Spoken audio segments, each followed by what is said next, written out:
welcome back to Nails Before Films. Since Transformers 1 came out, I'm going to review the only other Transformers animated movie that hit the theaters, which is, of course, the OG, the GOAT, the Transformers the movie that came out in 1986.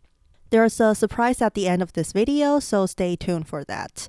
As I mentioned in my Rise of the Beast review, link in the description and top right corner now, I'm a huge Transformers fan. I think it's safe to say that the 1986 movie is loved and adored by most TF fans, including me. I have a lot of stuff related to the movie. Here are a few. I've got the Steelbook, Coronation Starscream, Quintessence Mockery of Justice set, and a book written by the writer of the movie titled I Killed Optimus Prime. I actually got this book from the writer himself at TFCon a few years ago. Everything about Transformers the movie is iconic. The fights, the dialogue, the animation, even the songs. To this day, nothing tops the 1986 movie. Anyway, let's get into it. As much as I love Transformers the movie, it's certainly not perfect. I can understand why the movie was controversial when it first came out.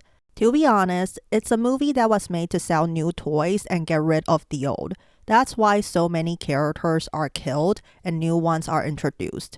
I'm not a big fan of this either. It's sad to see characters like Ironhide and Prowl get killed minutes into the movie. But to be fair, the Autobots and Decepticons are at war, so it's reasonable that there are casualties. It's just that the G1 cartoon had never killed anyone before, so it's surprising how merciless the movie is. Given Hasbro's strict rule that the old characters, including Optimus Prime, must die, I think the way they are retired is acceptable. More on that later.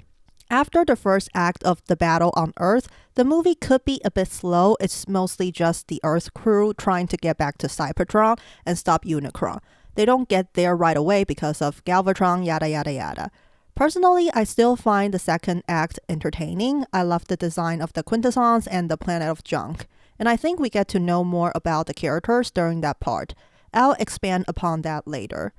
There are also some questionable or laughable moments, but most of these issues are in line with the G1 cartoon. It's really just funny to us fans. It's nothing serious. Let's go through some of them.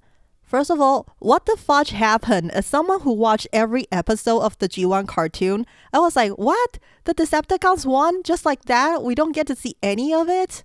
But then again, it's G1, characters would just show up without any explanation, so I'm not terribly upset about it. Just, I wanted to know more. Next, just how big is Astro Train? How can the Constructicons form Devastator inside of him? And poor Astro Train, don't fight inside him. Speaking of the fight, how does Starscream win and become the next leader? I want to see that too. Look, I love Starscream. I'm happy that he won. Heck, I even bought Coronation Starscream because that scene is hilarious.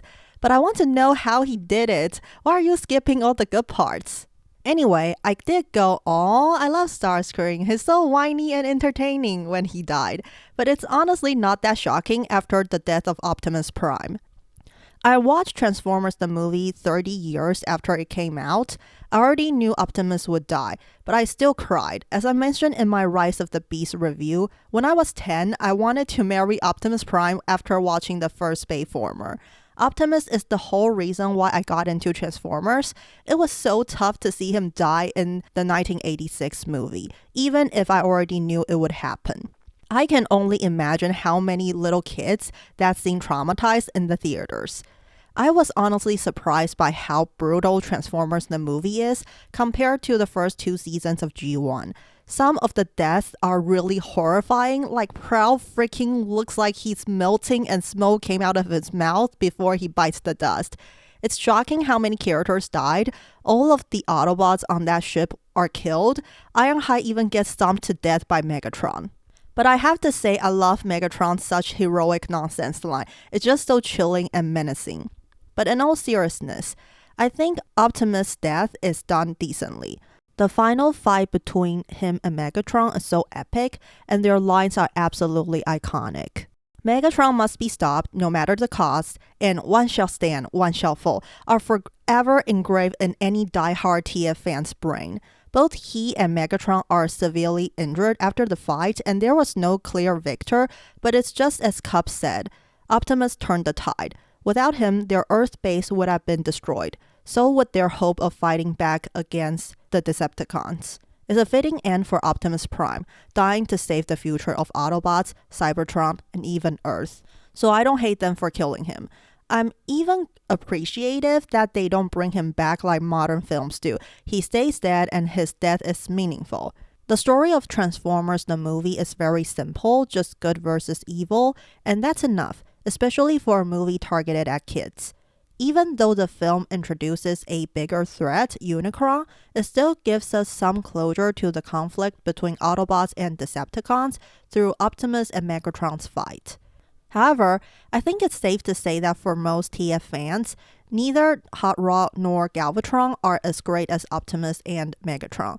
Don't get me wrong, we still like them, but they're just not Optimus or Megatron.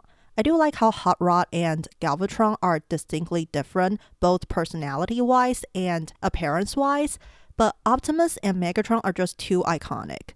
That being said, I do think Hot Rod and Galvatron are decent successors, at least for the movie. Although Hot Rod can be a bit immature and impulsive, we see throughout the film that he's got many traits of a good leader. He's courageous, demonstrated by how he's willing to risk his own life to help Optimus. I know he ends up getting Optimus killed, but that's not the point. What he did is brave and shows how much he wants to help. We can also see that he's resourceful and quick-witted when he thinks of a way for him and Cup to escape the Sharkticons. Lastly, which is the most important, he's caring. When Hot Rod and Cup are imprisoned, Hot Rod wants to help the other prisoner, the guy whose planet is destroyed by Unicron.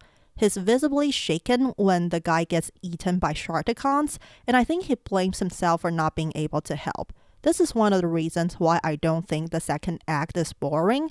We get to know more about the future Prime. He also uses the universal greeting on the planet of junk, so he avoids conflicts when he can. But I'll admit, the greeting didn't work the first time, so it's kind of weird that Hot Rod tries it again. He even cares a lot about Daniel, that whiny brat. Just kidding, Daniel is okay, he's not completely useless and doesn't get anyone killed. My point is that throughout the film, Hot Rod demonstrates his potential to be a leader, so it doesn't come as a complete surprise when the Matrix chooses him to be Optimus' successor in the end. And it's somewhat poetic that Optimus died saving Hot Rod, who would become the future of Autobots. My feelings for Galvatron are a bit more complicated. Technically, Galvatron is Megatron, just with a body upgraded by Unicron. However, he feels like a different character. Sure, he's still sadistic and cunning, but Galvatron feels more brash and enraged. Of course, he becomes completely insane in G1 Season 3, but I feel like the mental instability is already hinted at in the movie. I do love how sly and prideful Galvatron is. When he took the Matrix and used it to threaten Unicron, I was like, yep, a part of Megatron is definitely still in there. I like how they don't reduce him to Unicron's lackey. Galvatron is still very much his own character, and I would say he's a charismatic villain.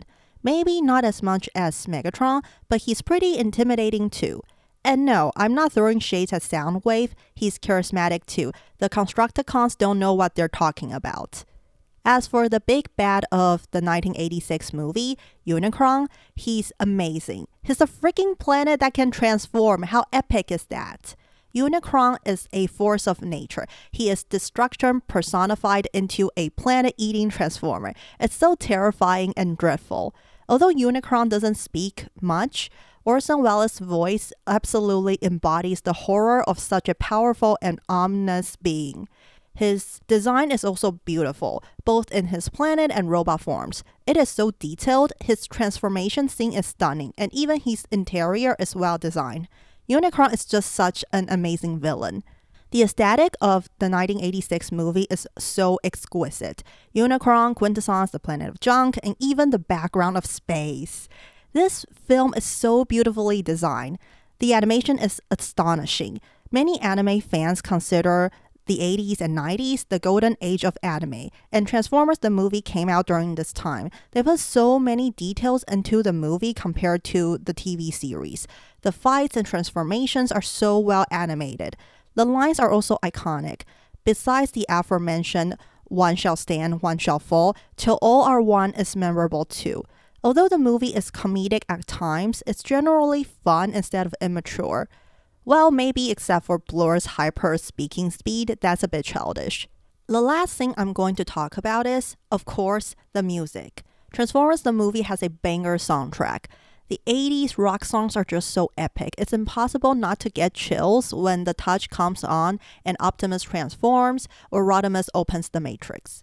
There is also an absolute banger. There is a considerable amount of TF fans who like Dare more than the touch. Besides the two iconic songs by Stan Bush, the heavy metal ones like Instrument of Destruction, Nothing's Gonna Stand in Our Way, and Hunger are also amazing.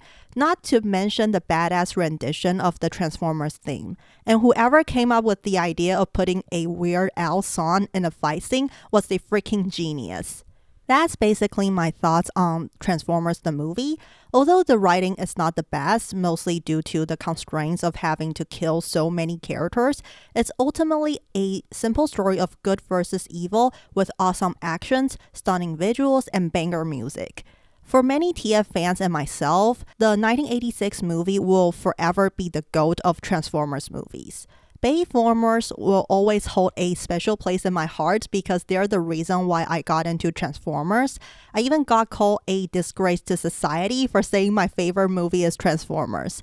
But the 1986 movie is definitely better than Bayformers. Hope you guys like my review and nails. I worked super hard on this set. This one is that epic line from Optimus. This is Unicron's orbiting head. And this is Rodimus and the Matrix. Now comes the surprise.